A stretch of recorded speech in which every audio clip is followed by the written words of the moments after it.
বিদেশে গিয়ে এখন বড় বড় কথা বলছেন। তো এটা যারা এই কথাগুলো বলছেন তাদের মুখে বঙ্গবন্ধুকে কাপুরুষ বলা, পলাতক ব্যক্তি বলা এটা কবিরা গুনাহ। তার চেয়ে বড় ইতিহাস যারা তৈরি করেছেন কেবলমাত্র তারাই তার সমালোচনা করতে পারে। আসসালামু আলাইকুম রহমতুল্লাহি ওয়া বারাকাতুহু। সম্মানিত দর্শক, বঙ্গবন্ধু শেখ মুজিবুর রহমানকে নিয়ে এখন সমালোচনার কোনো শেষ নেই।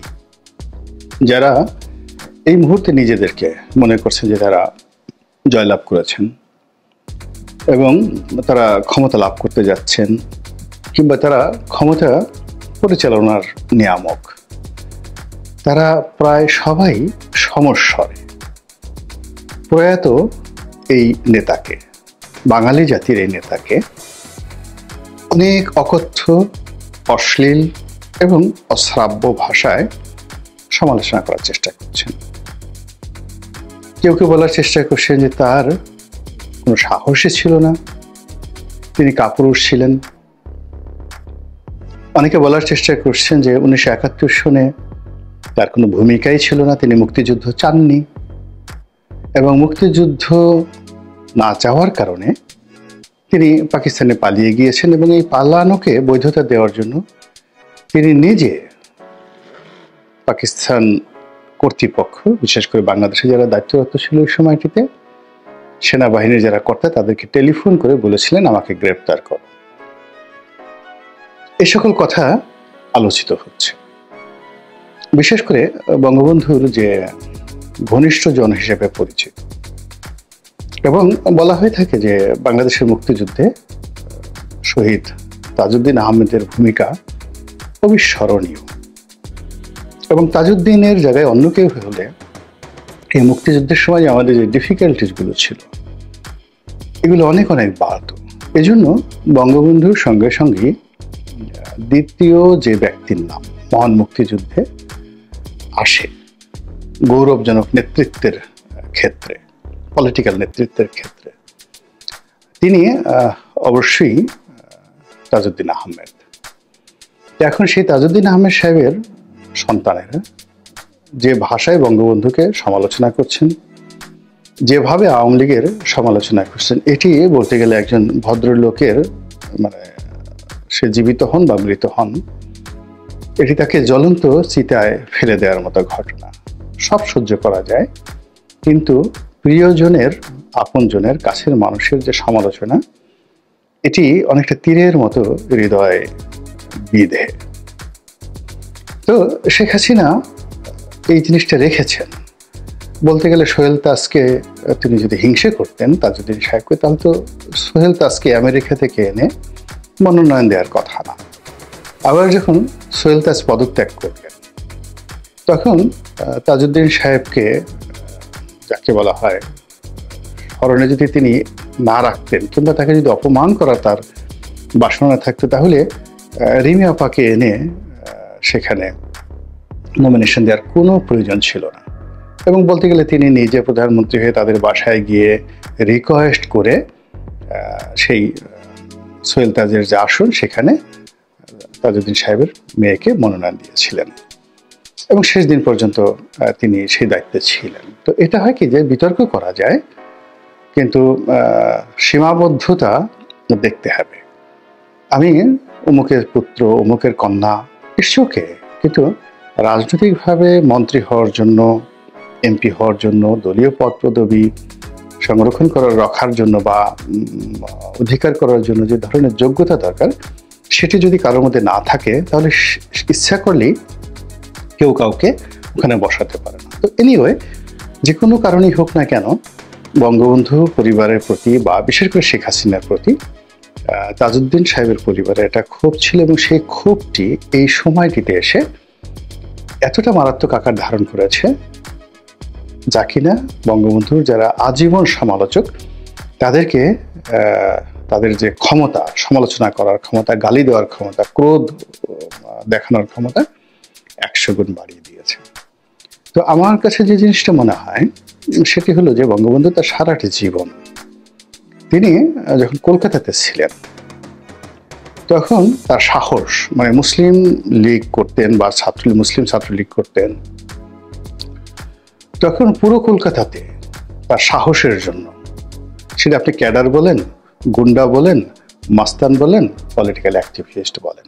ঢাকা বিশ্ববিদ্যালয় যেমন একটা সময় হেমায়েতুল্লাহ রঙ্গ সাহেবের সাহস, তারপরে সানাউল হক নিরু সাহেবের সাহস, এগুলো কিংবদন্তিতে পরিণত হয়েছে। তদ্রূপ কলকাতাতে বাঙালি মুসলমানদের মধ্যে বঙ্গবন্ধুর সেই মানে স্বাধীনতা উত্তর সময়, আপনি চিন্তা করুন যে দেশ ভাগ হলো 47 সনে, তো আপনি 46 সন পর্যন্ত চিন্তা করেন। যদি 1920 সনে বঙ্গবন্ধুর জন্ম হয়, 46 সনে তার বয়স কত? 26 বছর। এই 26 বছরের মধ্যে কলকাতা কেন্দ্রিক যে যত বড় বড় রাজনীতিবিদ আছেন, মুসলিম লীগ এবং কংগ্রেস, তাদের সবাই কিন্তু এই 26 বছরের এই যুবককে চিনতেন। এটা সাহস না থাকলে কখনোই তাকে চেনা যায় না। মারামারি বলেন, কাটাকাটি বলেন, ওনাকে সবাই কাছে টেনেছেন। আবুল হাশিম টেনেছেন, হোসেন সৈয়দ সরওয়ার্দী টেনেছেন, ওনাকে কাছে পেতে চেয়েছেন শেরে বাংলা ফজলুল হক। একজন কাপুরুষকে কখনই এভাবে কেউ কাছে টানে না 26 বছর, 25 বছর, 21 বছর বয়সে। তার যারা ওই সময়টাতে তিনি পড়াশোনা করেছেন, যে হোস্টেলে থেকেছেন, বেকার হোস্টেলে থেকেছেন, সব জায়গাতেই তিনি ইতিহাস তৈরি করেছেন। তার বেকার হোস্টেলে তিনি যারা রুমমেট ছিলেন, তারপরে ইসলামিয়া কলেজে তিনি পড়াশোনা করেছেন, সেখানে শিক্ষক থেকে শুরু করে সবাই তার স্মৃতিচারণ করছেন। কেন? একজন কাপুরুষের, তার তো ইতিহাস 71-এ তৈরি হয়নি, বা তাকে কেউ বানানো হয়নি। ইতিহাসটা তো সেই যে তিনি যখন ক্লাস 3-4-এ পড়তেন, 5-6-এ পড়তেন, টুঙ্গিপাড়াতে খেলতে যেতেন, স্কুলে যেতেন, এবং ওই আপনার তার যে জেল খাটার ইতিহাস দেখেন, কত বছর বয়সে তিনি প্রথম জেল খেটেছিলেন। এটি কোনো হঠাৎ গজিয়ে ওঠা নেতার পক্ষে কিংবা অস্থির চিত্ত কোনো মানুষের পক্ষে কিংবা হিংসুটে মানুষের পক্ষে এই গভীরতা, এই বীরত্ব অনুধাবন করা সম্ভব নয়। এরপর যখন পাকিস্তান জমানা শুরু হলো, তিনি যখন প্রথম 1954-এ তিনি যখন মন্ত্রী হলেন, তখন তার বয়স কত? 34 বছর। চিন্তা করুন, 34 বছর বয়স। তিনি যখন আওয়ামী লীগের সেক্রেটারি হলেন, তখন তার বয়স কত? আরো কম। 53 সনে যদি তিনি সেক্রেটারি হয়ে থাকেন, তাহলে তার বয়স 33 বছর। আচ্ছা, এই যে 33 বছর তার যে বয়স, যৌবন, এই সময় মানুষ কি করে? ভোগ করে, বিলাস করে, মৌজ করে, মাস্তি করে, এবং তিনি রাজনীতির অঙ্গনে তখন বাংলাদেশের যাকে বলা হয় সুপারস্টার। তো এই সুপারস্টার হিসেবে তিনি কারোর সঙ্গে নেগোসিয়েশন করবেন, বিভিন্ন জনের কাছে চাঁদা নেবেন, মন্ত্রীদের হাতে পায়ে ধরবেন। এগুলো আমাদের এই সমাজ এখন কি হচ্ছে? আমরা সকাল বিকাল যে ধান্দা করছি, তিনি তো সেই ধান্দা করতে পারতেন সরকারের সঙ্গে। আইয়ুব খানের সঙ্গে কি তিনি ধান্দা করতে পারতেন না? কিন্তু চিন্তা করুন যে পাকিস্তান জমানাতে, পুরো পাকিস্তান জমানা কত বছর ছিল? সেই 1947 সন থেকে ধরুন 1971 সন পর্যন্ত। তো এই যে খুব অল্পকালীন সময়, এখানে 20 বছর, ওখানে সাকুল্যে 24 বছর। তো 24 বছর পাকিস্তানি শাসন আমলের 12 বছর তিনি জেল খেটেছেন। এটা কি কোনো কাপুরুষের কাজ? এটা কি কোনো ভীরুর কাজ? এটা কি ধরনের কথা যে 24 বছরের টোটাল রেজিমে যদি 12 বছর একটা মানুষ জেল খাটে, এবং বারবার, একবার বের হয় আবার ঢুকেন, একবার বের হয় আবার ঢুকেন, বউ বাচ্চা একদিকে, ছেলে মেয়ে কোথা থেকে বড় হচ্ছে, কিভাবে সংসার চলবে, কোনো চিন্তা ভাবনা না করে তিনি স্লোগান দিলেন, জাতির জন্য কাজ করলেন, আবার জেলে গেলেন। এটাকে যদি কেউ কাপুরুষ বলে, তার প্রতি আল্লাহর গজব নাজিল হয়ে না হওয়া মানে বিস্ময়কর ঘটনা। কোনো ব্যক্তি যদি বলেন, কোনো জাতি যদি বলেন যে এই মানুষটি কাপুরুষ ছিল, তার কোনো সাহস ছিল না, তিনি পালিয়ে, মানে একবারের জন্য কি দেখাতে পারবেন যে এই 12 বছর তিনি জেল খেটেছেন এবং কতবার তিনি গ্রেপ্তার হয়েছেন, এবং কোনোবার গ্রেপ্তার করার সময় তিনি বোরকা পরেছেন, পালিয়ে পাট খেতে গেছেন, পুলিশে ধরার পর হাউমাউ করে পুলিশের পা ধরেছেন, আবার জেল থেকে বের হয়ে তিনি বলেছেন আমাকে কুত্তার মতো করে পিটানো হয়েছে। এখন অনেক নেতা বলে না যে আমাকে টানিয়ে কুকুরের মতো আমাকে পিটানো হয়েছে, শিয়ালের মতো পিটানো হয়েছে। ইতিহাস থেকে বের করুন তো বঙ্গবন্ধু কখনো এই ধরনের কোনো কথাবার্তা বলেছেন কিনা। বরং তিনি জেলখানাকে একটা শিল্পে পরিণত করেছেন। তার অসম্ভব তাৎপর্যে দেখেন যে সেখানে পুরো জেলখানাকে তিনি রাজনীতির জন্য একটা অগ্নিগর্ভ বানিয়ে ফেলেছিলেন। যেখানে গেছেন সেখানে তার রাজনীতি। তো যাই হোক, সেই মানুষটি ৭১ সনে তিনি পালিয়ে গেছেন, বলেন ভালো কথা, কিন্তু তার যে মৃত্যু, এই মৃত্যুর ঘটনাটা বলে আমি আজকে এই ভিডিওর বক্তব্য শেষ করব। সেটি হলো ৭৫ 15 আগস্ট রাতে যখন তার সামনে অস্ত্রধারী এই মেজর, অস্ত্রধারী গুন্ডা, অস্ত্রধারী বিদ্রোহী সাবেক সেনা কর্মকর্তা যেভাবেই ব্যাখ্যা করেন না কেন, তারা ইতিমধ্যে রক্তপিপাসু হয়ে পড়েছেন। অর্থাৎ শেখ ফজলুল হক মনির বাসায় আক্রমণ চালিয়েছেন, আব্দুর রব শেরনিয়াবাদ বাসায় আক্রমণ চালিয়ে সবাইকে মেরে বঙ্গবন্ধু ভবনে এসেছেন। এসে সবাইকে মেরেছেন, মানে শুধুমাত্র বঙ্গবন্ধু একা জীবিত, তাকে ধরে নিয়ে যাবেন ক্যান্টনমেন্টে। এরকমই তাদের একটা প্ল্যান, তাকে মারার প্ল্যান তারা তখনও করে উঠতে পারেনি। তো আপনার চোখের সামনে চিন্তা করুন যে পরিবারের সবাইকে মেরে ফেলেছে এবং উনি সেটা জানেন। তো এই অবস্থায় তিনি জ্ঞান হারাননি, তার হাত পা কাঁপেনি, তিনি হাউমাউ করে কান্নাকাটি করেননি। তিনি তার যে চিরাচরিত স্বভাব, বীরত্ব নিয়ে সেই পাঞ্জাবি পরে, লুঙ্গি পরে, তারপর হাতে ওই যে তার যে চিরাচরিত পাইপ, যেটা খেতেন, উইনমোর যে সিগারেট, ওটা তিনি পাইপের মধ্যে দিয়ে তিনি ওই সময় ট্রেডিশনাল তিনি খেতেন, ফিদেল ক্যাস্ট্রো খেতেন। ওই সময়টাতে স্মোকিং করা বা ধূমপান করাটা একটা স্টাইল ছিল বড় বড় নেতাদের। উইনস্টন চার্চিল তিনি খেতেন, সিজার খেতেন, আর উনি পাইপ খেতেন। যে কজন লোক পাইপ নিতেন তার মধ্যে সেই বঙ্গবন্ধু সারা পৃথিবীতে তার পাইপের জন্য তিনি বিখ্যাত।